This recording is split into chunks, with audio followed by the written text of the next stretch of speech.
Hello friends Rinku blog and recipe चेनेलটোলৈ আপোনালোক সকলোকে স্বাগতম জনাইছো। আশা কৰো আপোনালোক সকলো ভালে আছে আৰু মোৰো ভালে।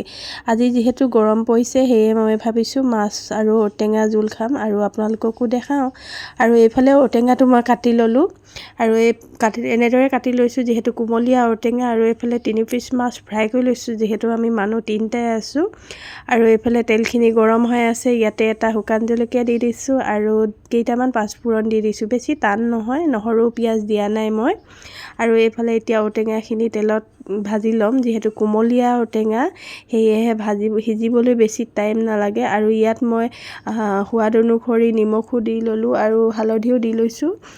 ভিডিওটো নকৰিলো। আৰু এইফালে ঔটেঙাখিনি মই এনেদৰে লৰাই অলপ দেৰি কাৰণে সিজাই লম।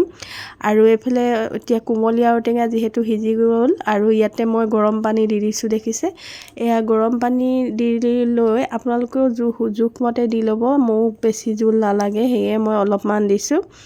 আৰু এইফালে জোলখিনি উতল অহাৰ পাছত মই এতিয়া ইয়াত মাছখিনি দি দিম। আৰু এতিয়া ইয়াতে মই মাছখিনি দি দিছো আৰু মাছখিনি দি পেলাই মই ইয়াক 10 মিনিট মানৰ কাৰণে সিজিবলৈ এৰি দিম। আৰু এতিয়া মই ঢাকি দিছো ইয়াক 10 মিনিটৰ পাছত।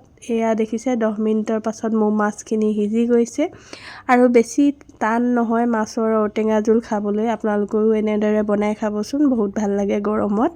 আৰু এতিয়া মোৰ মাছ হৈ গৈছে আৰু এইখিনি হৈছে মোৰ ঔটেঙা আৰু মাছৰ জোলখিনি। খাই বহুত ভাল লাগিলে। আৰু আপোনালোকেও যদি নাই খোৱা এনেদৰে বনাই খাব। শেষত ভিডিওটো চাই কেনেকুৱা লাগিলে জনাবলৈ নাপাহৰিব। নেক্সট ভিডিওত লগ পাম। বাই।